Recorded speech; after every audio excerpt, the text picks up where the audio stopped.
Diversas capitais, como a gente tem falado aqui, têm adotado medidas para tentar frear a circulação da variante Ômicron aqui no país.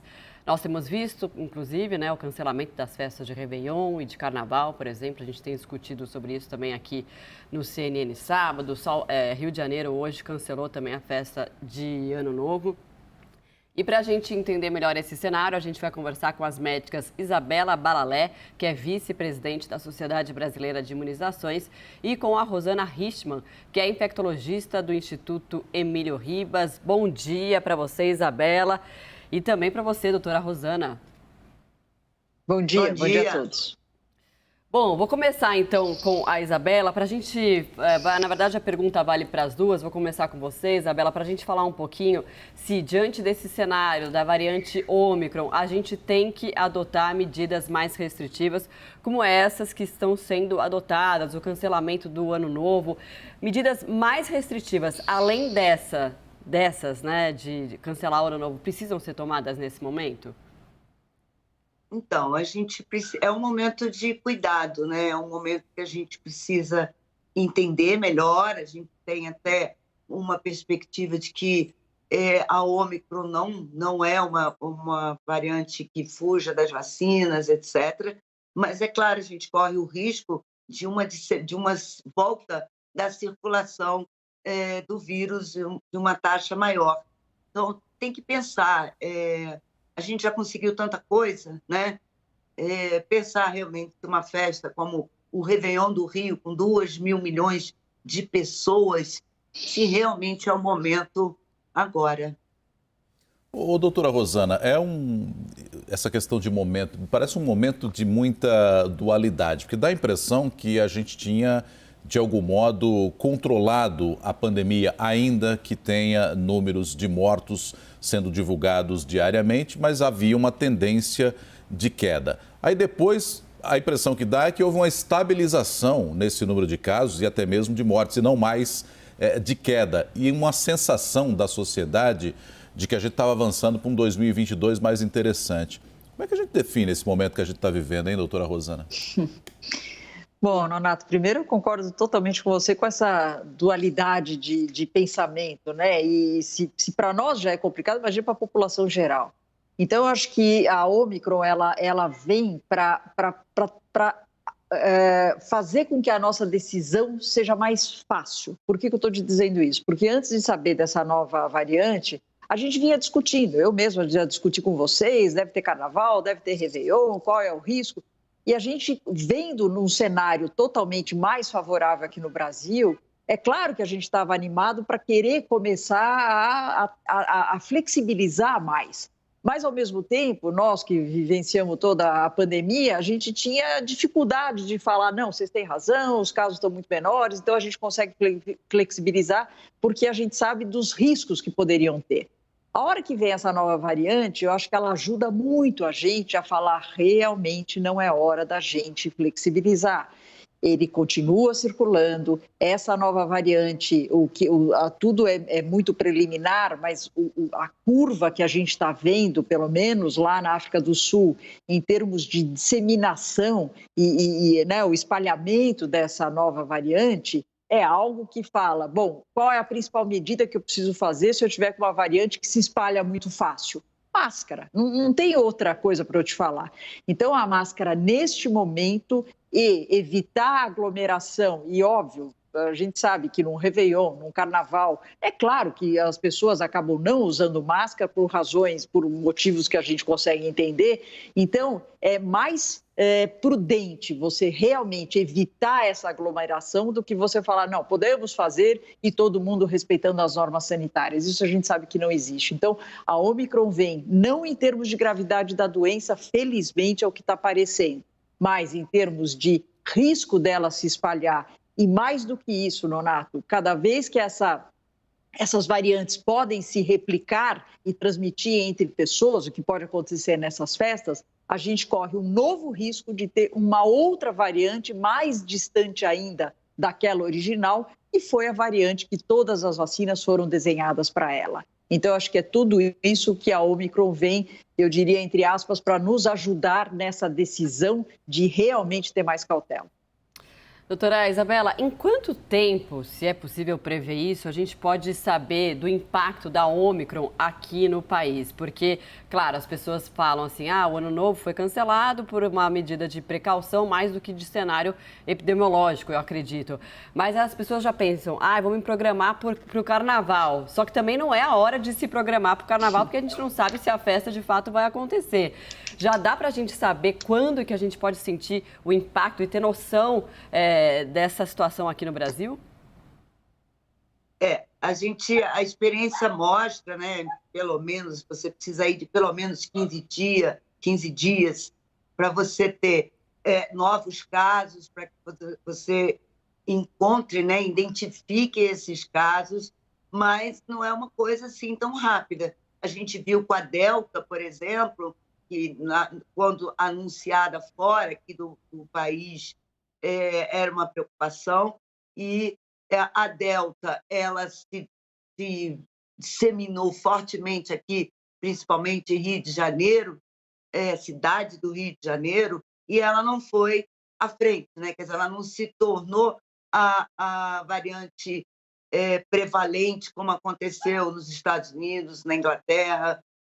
É muita coisa para aprender, mas eu acho que em 15 dias a gente ter certeza do que vai acontecer, eu não sei a Rosana, mas eu acho que é precoce. E essa é a ideia, né? Aguardar até 15 de dezembro para definir se teremos ou não um Réveillon para muitas pessoas. Eu gostei muito do que a Rosana falou, né? Parece que a Ômicron veio para nos ajudar num sentido, tipo assim, é um alerta. Tem certeza que vocês já podem flexibilizar tanto? Nós já conseguimos tantas coisas. Será que não está bom a gente poder sair mesmo que de máscara? Já foi pior, né?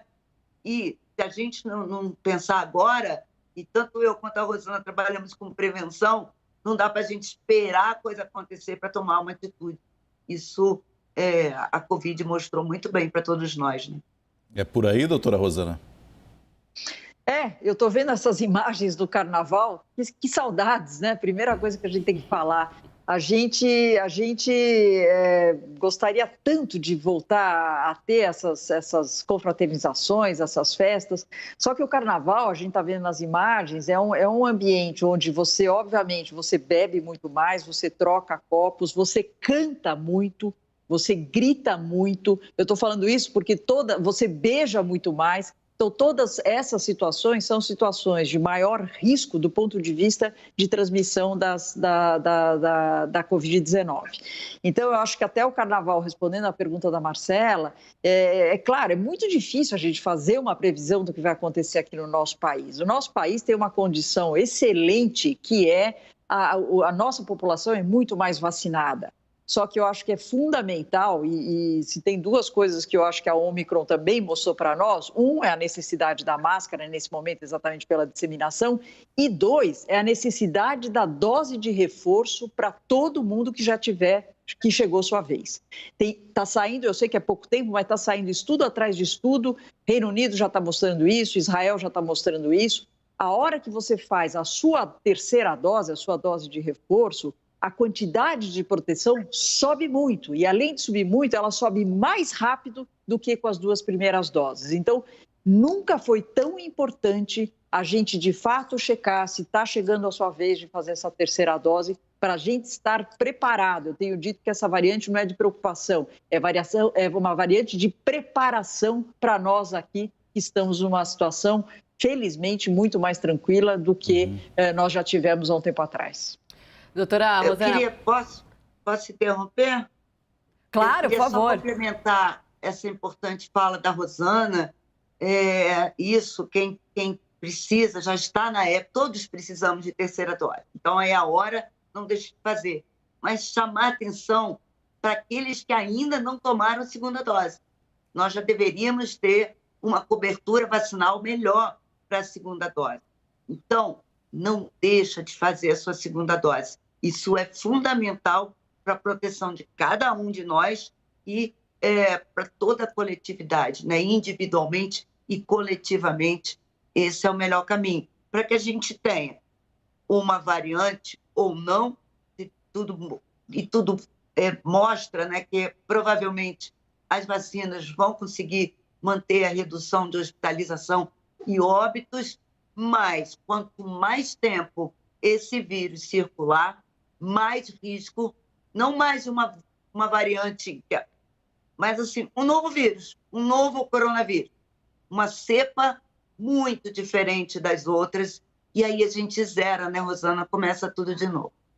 Aproveitando até esse ponto que vocês tocaram da dose de reforço, aqui em São Paulo, então, tem uma nova orientação de reduzir o intervalo da terceira dose de 5 meses após a última dose, após a segunda dose, para 4 meses.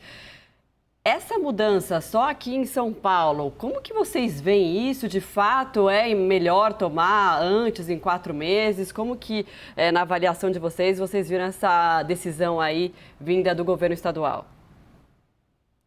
Bom, eu vou começar, eu estou aqui em São Paulo, então eu começo por aqui.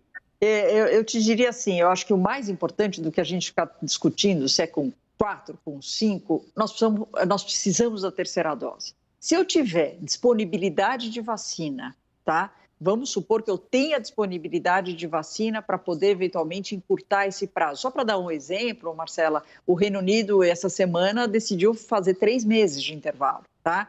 Nós já tínhamos decidido, o Ministério da Saúde, de em vez de 6, 5. Por quê? Porque nós temos pressa de deixar todo mundo preparado caso essa variante venha para cá. Então, eu acho que é uma questão de disponibilidade de vacina para você poder encurtar ou não. E do ponto de vista dos estudos, agora eu mudando, uma coisa é emergência. Vamos supor que eu não tivesse tanta emergência de preparar a nossa população. A gente podia estar mais tranquilo discutindo que a gente pudesse fazer mais para frente essa terceira dose. Mas não é bem isso. A gente quer, em um curto espaço de tempo, deixar a nossa população preparada. Então, do ponto de vista dos estudos, o intervalo até maior de 5, 6 meses, às vezes até melhor do ponto de vista de resposta imune. Só que você tem que contar que você vai ficar também um tempo maior com uma quantidade um pouco menor de anticorpos. Eu não sei se eu estou meio confusa, mas o que eu quero dizer é, primeiro, é importante que seja a terceira dose. Se semana que vem, daqui a, 2 semanas, o Ministério fala, temos vacina suficiente, dá para encurtar o prazo, porque realmente a gente está vendo que a gente precisa se preparar mais rápido, tudo bem, não é isso que vai... Eu acho que essa discussão que o lugar A está fazendo de um jeito, o lugar B está fazendo de outro, é uma questão no sentido de não para confundir a população, mas a mensagem que a gente tem que passar é: passa logo a sua terceira dose de acordo com o cronograma no seu local e, lógico, havendo disponibilidade, eu acho que a gente acaba reduzindo esse intervalo. O doutora Isabela, pegando como gancho está dizendo aqui a doutora Rosana, a gente está nessa discussão interna aqui no Brasil. E aí a gente olha para a África, que a gente tem um número pequeno de pessoas que estão tomando a vacina. A segunda dose, então, nem se fala, coisa de 6% no continente africano. Agora o governo Joe Biden falou em enviar algumas doses para a África, ou seja, quando a gente está em pandemia, não tem como deixar de falar da necessidade de você ter uma vacinação mais homogênea, não, doutora Isabela? Foi exatamente nisso que eu pensei enquanto ouvi a Rosana agora. Eu acho que a Ômicron, né, trouxe mais uma coisa, que é realmente chamar a atenção do mundo inteiro. Enquanto não tivermos o mundo vacinado, não teremos paz, não teremos controle adequado e viveremos em risco de novas variantes. Então, discutiu-se muito, né? A própria Organização Mundial de Saúde entende que é melhor vacinar o planeta todo com 2 doses do que ter alguns países já entrando na terceira dose. É verdade, mas é muito difícil, né? Quer dizer, quando a gente olha localmente a nossa população, e como a Rosana disse, a gente sabe que precisa de terceira dose. E quanto mais rápido a gente conseguir isso, menor o risco de termos uma perda aí de pessoas que deixam de ficar protegidas. Mas a gente tem que encontrar alguma maneira. É preciso que todo mundo, o mundo inteiro, estou falando de todos os países, olhem e ajudem, de fato, esses países, que não é só a África, a Ásia também, com uma baixíssima cobertura vacinal.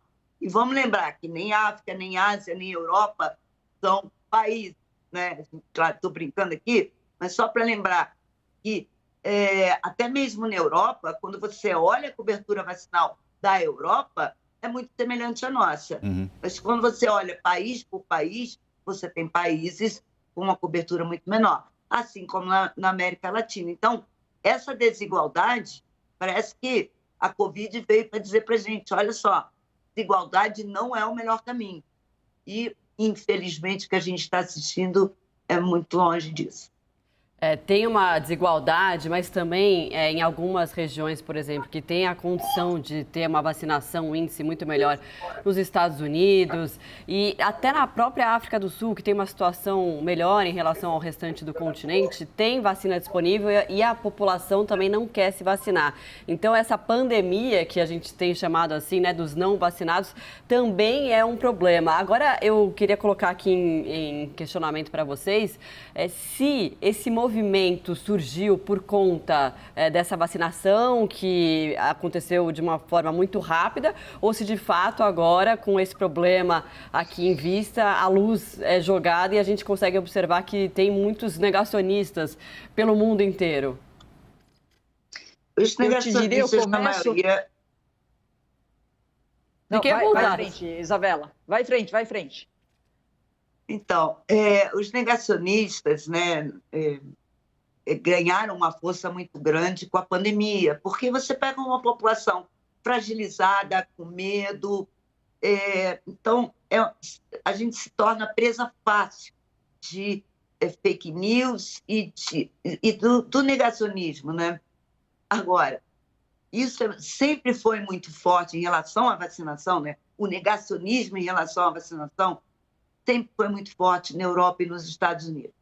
No Brasil, a gente tem aí mais de 94% da população que acredita na importância da vacinação e que busca a vacinação. Essas fake news, elas atrasam, elas atrapalham aqui no país. Lá fora, principalmente quando a gente fala de África, países da Ásia, além da questão, outro cenário, é um cenário muitas vezes político, é um cenário religioso.